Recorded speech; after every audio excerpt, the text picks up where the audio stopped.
এখানে প্রতিবাদ সভাটার মূল উৎস মাদক সন্ত্রাস, নৈরাজ্য, চুরি, ছিনতাই ও চাঁদাবাজির বিরুদ্ধে। উপস্থিতি এখানে যারাই আছেন সকলের অবগতির জন্য আমি একটি কথাই বলতে চাই, আমাদের প্রধানমন্ত্রী জনাব তারেক রহমানের একটি বার্তা, মাদকের সাথে, চুরির সাথে, ছিনতাইয়ের সাথে, কিশোর গ্যাংয়ের সাথে যারাই জড়িত থাকবেন তারা কোনো দলের হতে পারেন না। এবং আলহাজ রকিবুল ইসলাম বকুল ভাই আমাদের খুলনা ৩ আসনের মাননীয় এমপি এবং জাতীয় সংসদের মাননীয় হুইপ একটি কথাই বলেছেন, মাদকের সাথে যারা জড়িত আছেন, ছিনতাই চুরির সাথে যারা জড়িত আছেন ছেড়ে দেন, আর নাহলে তাদের পরিস্থিতি কিন্তু খুবই ভয়াবহ হবে। তারা কোনো দলের না।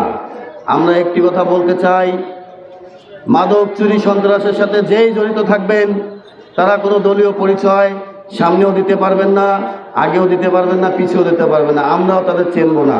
সর্বপ্রথম আমাদের ওয়ার্ড বিএনপির সভাপতি, সেক্রেটারি এবং ইউনিট বিএনপির সিনিয়র মুরব্বীরা যারা আছেন তাদেরকেও আমি অবগত করতে চাচ্ছি একটাই কথা, চিহ্নিত করুন, আপনারা তালিকা করুন যে আপনাদের স্ব ইউনিটে কোন কে আছে মাদক ব্যবসায়, চুরির সাথে জড়িত। আপনারা আইন শৃঙ্খলা বাহিনী আছেন, তাদের কাছে দিয়ে দেন, তারা ব্যবস্থা নেবেন।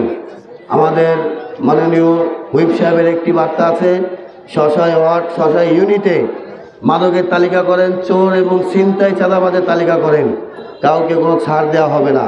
বিএনপি একটি শান্তিপ্রিয় দল, এই দলে কোনো সন্ত্রাস, চাঁদাবাজের কোনো ঠাঁই নাই। একটি কথাই আমাদের জনাব তারেক রহমান বারবার বলে দিয়েছেন, আমি একটি কথাই সকলকে বলতে চাচ্ছি, বিএনপিতে কোনো সন্ত্রাস নাই। আপনারা বিএনপি এবং অঙ্গ সংগঠন যারা আছেন সকলেই সুসংগঠিতভাবে দল করেন।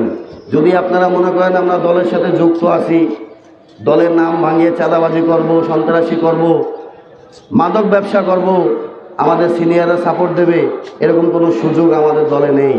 আমরাও কিন্তু আপনাদের তখন ভুলে যাব যে না, আমার ভাই ছিল বা আমার বন্ধু ছিল, এরা মাদকের সাথে জড়িত, সাপোর্ট দিই, কোনো সুযোগ নাই। আমি যদি হই আপনারা নির্দ্বিধায় আমাকেও আপনারা প্রশাসনের হাতে তুলে দেবেন।